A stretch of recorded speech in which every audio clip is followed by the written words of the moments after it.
그래서 14절 말씀인데 한 절씩 교독하도록 하겠습니다. 37장 1절에서 14절 말씀. 제가 먼저 1절 읽습니다. 여호와께서 권능으로 내게 임재하시고 그의 영으로 나를 데리고 가서 골짜기 가운데 두셨는데 거기 뼈가 가득하더라. 나를 그 기어서 지나가게 하시려고 문지요. 그 골짜기 지면에 뼈같이 많고 아주 많았더라. 그가 내게 이르시되 인자야 이 뼈들이 능히 살 수 있겠느냐 하시기로 내가 대답하되 주 여호와여 주께서 아시나이다. 또 내게 이르시되 너는 이 모든 뼈에게 베어져 이르기를 너희 만들어라 여호와의 말씀을 들을지어다. 주 여호와께서 이 뼈들에게 이같이 말씀하시기를 내가 생기를 너희에게 들어가게 하리니 너희가 살아나리라. 너희 위에 힘줄을 두고 살을 입히고 가죽으로 덮고 너희에게 생기를 넣으리니 너희가 살아나리라. 또 내가 여호와인 줄 너희가 알리라 하셨다 하라. 이에 내가 명령을 따라 대언하니 대언할 때 소리가 나고 움직이며 이 뼈, 저 뼈가 들어맞아 뼈들이 서로 연결되더라. 내가 또 보니 그 뼈에 힘줄이 생기고 살이 오르며 그 위에 가죽이 덮이나 그 속에 생기를 넣었더라. 또 내게 이르시되 인자야 너는 생기를 향하여 대언하라. 생기에게 대언하여 이르기를 주 여호와께서 이같이 말씀하시기를 생기야 사방에서부터 와서 이 죽음을 당한 자에게 붙어서 살아나게 하라 하셨다 하라. 이에 내가 그 명령대로 대언하였더니 생기가 그들에게 들어가매 그들이 곧 살아나서 이것저것 걷는데 그 길이 큰 군대더라. 또 내게 이르시되 인자야 이 뼈들은 이스라엘 온 족속이라. 그들이 이르기를 우리의 뼈들이 말랐고 우리의 소망이 없어졌으니 우리는 다 멸절되었다 하느니라. 그러므로 너는 대언하여 그들에게 이르기를 주 여호와께서 이같이 말씀하시기를 내 백성들아 내가 너희 무덤을 열고 너희로 거기에서 나오게 하고 이스라엘 땅으로 들어가게 하라. 내 백성들아 내가 너희 무덤을 열고 너희로 거기에서 나오게 한즉 너희는 내가 여호와인 줄 알리라. 함께 있습니다. 14절 내가 또 내 영을 너희 속에 두고 너희가 살아나게 하고 내가 또 너희를 너희 고국 땅에 두리니 나 여호와가 이 일을 말하고 이룬 줄 너희가 알리라. 여호와의 말씀이니라. 아멘. 할렐루야. 반갑습니다 여러분. 지금도 살아계셔서 역사하시는 우리 주님의 이름을 찬양합니다. 하나님 우리를 자신의 형상대로 창조하시고 우리에게 생기를 불어넣어 주셨습니다. 그래서 우리가 생명이 되었습니다. 그래서 우리는 동물과 다른 영적인 그런 이 존재가 된 것입니다. 우리를 창조하신 하나님, 그 하나님을 찬양합니다. 아멘. 그러나 여러분 우리는 잘 아는 것처럼 우리 인생은 죄로 말미암아 고통으로 신음하고 있습니다. 거짓, 위선, 정욕 또 이 죄로 인해 우리의 인생이 어그러졌고 죄와 더불어 우리는 절망 가운데 살게 되었던 것이죠. 그러나 우리를 지으신 이 하나님은 우리를 그대로 버려두지 않으셨습니다. 우리를 회복시키기 위하여 예수 그리스도를 이 땅에 보내주셨습니다. 그리고 우리가 진정으로 회복될 수 있도록 하나님은 말씀하시고 또 말씀하시고 우리가 그 말씀에 순종하도록 우리에게 은혜를 주십니다. 그런데 이 회복의 이야기는 예수님이 오시기 전부터 구약에 아주 많은 여러 사건들을 통해서 이미 예언되었던 것입니다. 그 중 하나가 오늘 우리가 읽은 본문 말씀입니다. 하나님은 에스겔 선지자에게 환상을 보여주심으로 우리에게 진정한 영적 회복이 어떤 것인지 이 3단계로 말씀해 주고 있습니다. 그 첫 번째가 비전으로의 회복입니다. 비전으로의 회복. 에스겔이 태어난 남유다는 당시 강대국인 아수르 그리고 이집트 그리고 새로 막 일어나고 있는 이 바벨론 이 사이에 끼어 있는 아주 작은 나라였습니다.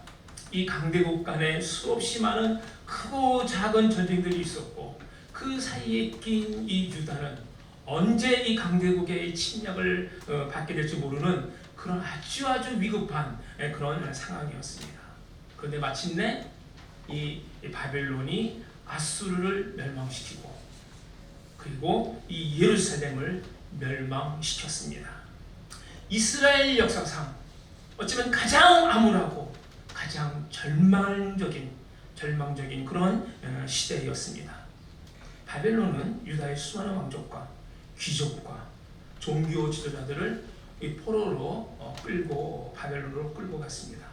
3번에 걸친 이 바벨론 침략, 그리고 3번에 걸친 이 포로들을 잡아갔는데, 에스겔은 25세 때, 25살 때, 그 청년 때 다른 포로들과 함께 제2차 이 침공 때 끌려갔습니다.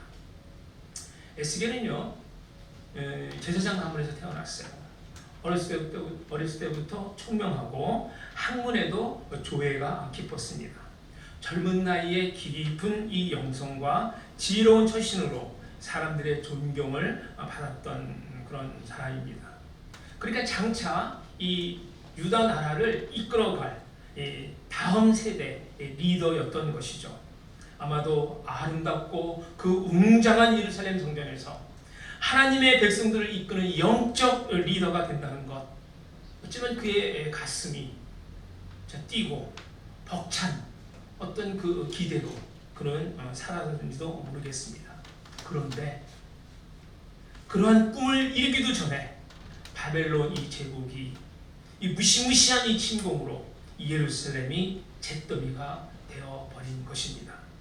그리고 그는 이 이방 신들이 그 우상으로 가득 찬 그 머나먼 타국 땅 바벨론의 포로로 끌려갔습니다. 그래도 그는요, 언젠가는 고국으로 돌아갈 것이라는 그 꿈을 포기하지 않았습니다. 그런데 얼마 안 되어서 이제 바벨론이 제3차 예루살렘 침공이 있었습니다. 그래서 예루살렘 성전까지 완전히 다 파괴되었다는 이 소식을 접합니다. 수많은 사람들이 살육되었고, 유다 왕 시드기야 왕은 두 눈이 뽑혀서 그 역시 이 바벨론의 포로가 되었다는 이 절망적인 이 소식을 듣게 됩니다. 그나마 남아있던 아주 작은 희망의 불씨마저도 이제 품을 수 없게 되는 그런 절망적인 상황이 그에게 닥쳐온 것이죠.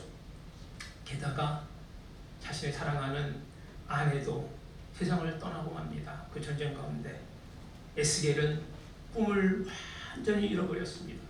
시기에 빠지게 됩니다.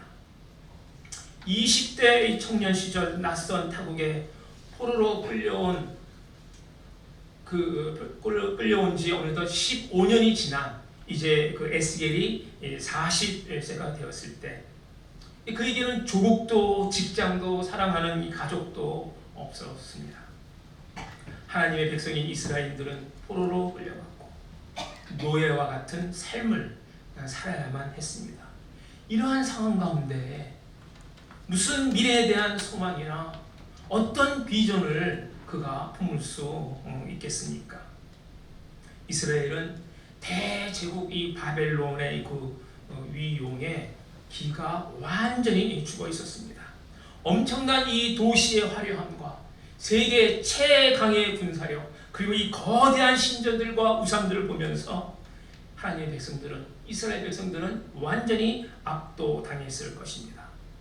더 이상 그들에게 그 어떤 미래도, 그 어떤 소망도 없었습니다. 모든 것을 다 체념하고 포기할 수밖에 없는 그런 상황이었습니다. 그런데 여러분, 바로 그때 하나님께서 에스겔에게 나타나셔서 말씀을 하십니다. 그리고 하나님은 에스겔뿐만 아니라 유대 사람들 전체의 운명을 뒤바뀌어 놓을 아주 놀라운 이 비전을 보여주십니다. 그런데 놀랍게도 그 비전을 보여주시는 그 장소가 전혀 뜻밖의 장소였다는 거예요. 그것은 죽은 사람들의 뼈로 가득 찬 무덤의 골짜기였습니다. 에스겔 37장 1절 2절 말씀 보면 이렇습니다. 우리 함께 읽겠습니다. 시작. 여호와께서 권능으로 내게 임재하시고 그의 영으로 나를 데리고 가서 골짜기 가운데 두셨는데 거기 뼈가 가득하더라. 나를 그 뼈 사방으로 지나게 하시기로 오죠. 그 골짜기 지면에 뼈가 심이 많고 아주 많았더라. 우리가 읽었던 말씀입니다. 하나님께서는 비전을 보여주시면서 왜 뼈가 가득 찬 그 장소로 에스겔을 데려가신 걸까요? 오랜 세월 동안 매장되지도 못한 시체들이, 그 살들은 이미 썩어져 없어졌고 마른 뼈들로만 서로 분리되어 아주 절망적이고 아주 음침하고 아주 끔찍한 그런 곳으로 왜 하나님은 에스겔을 데려가신 걸까요? 하나님은 에스겔에게 무엇을 말씀하시기를 원하셨을까요? 그렇습니다, 여러분. 에스겔이 이것들을 보면서 아주 철저히 절망하라라는 겁니다. 그의 족이 망했다는 이 절망적인 현실을 보라는 것입니다. 인간의 힘으로 회복 불가능하다는 이 사실을 깊이 깨달으라라는 것을 보여주시는 거죠. 사실 이미 에스겔은 충분히 자신의 절망을 깨닫고 있었습니다. 그러나 여러분, 하나님은 우리 인간을 너무나도 잘 아시는 분입니다. 여러분, 우리는요, 자신이 생각하는 것보다 훨씬 더 교만하고 훨씬 더 고집이 셉니다. 내가 생각하는 나보다 실제적으로 훨씬 더 교만하다는 거예요. 훨씬 더 고집이 세다는 겁니다. 웬만한 어지간한 이 고통에도 쉽게 항복하지 않는 우리들 아닙니까? 힘들다 하면서도 하나님께 나오지 않는 거예요. 힘들다 하면서도, 정말 죽겠다 하면서도 하나님 앞에 항복하지 않습니다. 이게 사람이에요. 우리는 항상 상황을 탓합니다. 우리는 항상 다른 사람들을 탓합니다. 심지어 우리는 조상 탓까지 하는 거예요. 우리는 늘 핑계를 찾아내고 자신을 합리화하는데 아주 전문가입니까? 하나님 앞에서 전혀 회개하지 않았던 애굽의 이 바로 왕과 같은 그 교만한 자아가 우리 모두의 마음속에 자리 잡고 있지 않습니까? 이 에스겔의 이 조국인 이 유다는 한때 이 중동 이 지역에 있어서 정말 강국 중에 하나였습니다. 그런데 왜 이토록 비참하게 멸망을 당한 것일까요? 그것은 바로 복의 근원이신 하나님을 버리고 자기 마음대로 우상 신을 섬겼기 때문입니다. 그렇게 되니까 그들은 도덕적으로도 또 방탕하고 하나님을 떠난 아주 더러운 삶을 살게 되었던 것입니다. 그래서 결국 하나님의 심판을 받고 그 나라가 망하고 그 백성들은 포로로 끌려오게 되었습니다. 그러나 그들은 아직도 이 모든 것이 자신들의 죄 때문이라고 생각하지 않았던 거예요. 솔직하게 인정하며 하나님 앞에 회개하며 두 손 들고 나오지 않았던 겁니다. 이게 인간의 모습이고 이게 유다 그 과거의 유다 백성의 모습뿐만 아니라 바로 나의 모습 아니겠습니까? 이것을 보면서 고통이 반드시 모든 인간을 더 성숙하게 해주는 것은 아니다라는 것을 우리는 알 수 있습니다. 고통을 당하면 고통 당한 만큼 우리는 성숙해진다고 얘기하는데 그게 틀린 말은 아니지만 모든 사람에게 다 해당되지는 않는 것 같습니다. 어쩌면 믿음 없는 사람은 어려움을 당할 때 더 독하게 나가는 그런 경우들을 우리는 보지 않습니까? 그들은 고통 때문에 괴로워하고 원망은 하지만 그 괴로움의 진정한 그 원인이 무엇인지 찾아내는 그런 어떤 영적 통찰력이 그들에게는 없는 것이죠. 그래서 남을 탓하는 거예요. 그래서 부모를 탓하는 거고 국가를 탓하고 나아가서 하나님을 원망하는 것입니다. 그래서 이 하나님은 에스겔을 많은 뼈들이 가득 찬 이 골짜기 가운데 두시면서 에스겔 그 자신의 문제, 유대 백성의 그 문제를 정확하게 보도록 하신 것이죠. 에스겔아, 보느냐? 지금의 이 상황은 나쁜 정도가 아니라 완전히 불가능 그 자체이다. 너희들의 힘으로 인생을 살려고 할 때, 너희들의 힘으로 나라의 운명을 나라를 운영하려고 할 때 그 결과는 이처럼 비참한 뿐이다. 이 상황을 이렇게 만든 것은 그 누구의 탓도 아닌 바로 너희들의 죄요, 너희들의 이 교만함 때문이다. 너희들이 나를 버렸기 때문에 나도 너희를 버린 것이다. 이 상황을 바꾸기 위해 내가 할 수 있는 일은 아무것도 없다. 철저히 절망을 느끼고 마음속 깊은 곳에서부터 항복을 선언하라. 그리고 나에게 전심으로 돌아오라. 라는 것이 하나님께서 에스겔에게 그 마른 뼈들을 보여주시면서 하시려는 말씀 아니겠습니까? 하나님께서 에스겔을 해골로 가득 찬 골짜기를 데려가서 절망을 느끼게 하시는 것은 단순히 어떤 그 죽음의 흔적만을 보여주시는 것은 아니죠. 궁극적으로 하나님은 에스겔에게 생명을 주시기 위한 것입니다. 그래서 하나님은 에스겔에게 묻습니다. 3절 말씀 우리 다시 한번 읽겠습니다. 시작. 그가 내게 이르시되 인자야 이 뼈들이 능히 살겠느냐. 하시로 내가 대답하되 주 여호와여 주께서 아시나이다. 여러분, 이 뼈들이 능히 살겠느냐라고 하나님께서 에스겔에게 묻습니다. 이 하나님의 질문은 우리의 이 인간적인 상식으로 정말 말도 되지 않는 그런 소리 아닙니까? 어떻게 뼈가 살아날 수 있겠어요? 우리의 인간적인 생각이나 지식이나 경험으로 상식으로 불가능한 일입니다. 여러분, 에스겔의 대답이 무엇입니까? 주 여호와여 주께서 아시나이다. 주님께서 아십니다. 라고 대답합니다. 예, 그렇습니다. 하나님은 사실 답을 이미 아시면서 묻고 계시는 겁니다.